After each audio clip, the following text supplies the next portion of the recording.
अनेकदा मनात विचार येतो की गोपीनाथ मुंडे साहेबांचं व्यक्तिमत्व हे आशा, ऊर्जा आणि प्रेरणेने भारलेलं होतं. आज ते आपल्यात नसले तरी गोपीनाथ गडाची ही उभारणी करणाऱ्या प्रत्येकामध्ये ते कुठल्या ना कुठल्या रूपामध्ये जिवंत आहेत.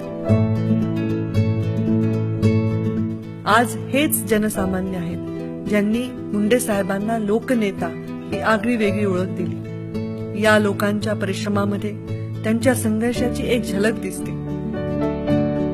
गडाची ही स्वागत कमान पाहिली की असं वाटतं जणू मुंडे साहेब स्वतः आमचं स्वागत करत आहेत.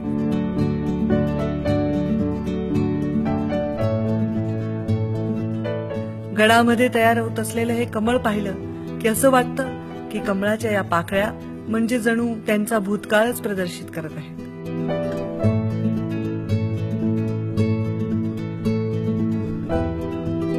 गडाच्या कानाकोपऱ्यातून ऐकू येत आहेत त्यांच्या संघर्षाच्या कहाण्या.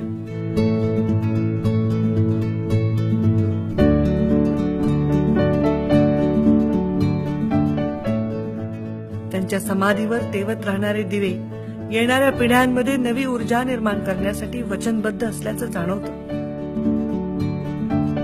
मला हा विश्वास आहे की गोपीनाथ गडाच्या निर्मितीमध्ये आपल्याद्वारा रचल्या जाणाऱ्या प्रत्येक विटेमध्ये मुंडे साहेब जीवित राहतील, नेहमीच. गोपीनाथ गड, गड प्रेरणेचा, गड ऊर्जेचा, गड आशेचा.